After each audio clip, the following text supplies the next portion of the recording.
সাকিবকে পছন্দ করে। সাকিব একদিকে একটু ভালো কাটতেন, তাই না?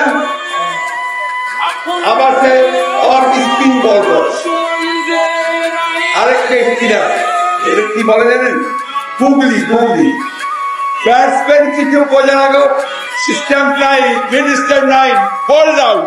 দেখুন, আগের পরিস্থিতি আর বর্তমান পরিস্থিতি কিন্তু এক না। মির্জা ফখরুল তখন যে বক্তব্য দিয়েছিলেন তখন কিন্তু মন থেকেই দিয়েছিলেন, বাট এখন যদি তাকে জিজ্ঞেস করেন তাহলে সে কিন্তু সব উত্তর দেবে না এবং সে অনেকাংশেই বাদ দিয়ে বলার চেষ্টা করবে, যেমনটি স্টেডিয়ামে বলার চেষ্টা করেছিল, মানে একটু ঘুরে ফিরে।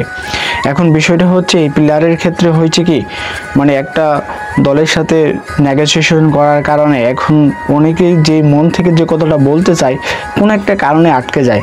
সেটা আপনার রাজনৈতিক প্রভাব হতে পারে, কারণ সরকারের এন্ট্রি লেভেলের পর্যায়ে কিছু লোক আছে যারা আসলে চায় না তার পক্ষে হয়ে আসলে কেউ কথা বলুক, এমনটাই কিন্তু এখন হবে। এটা খুব স্বাভাবিক।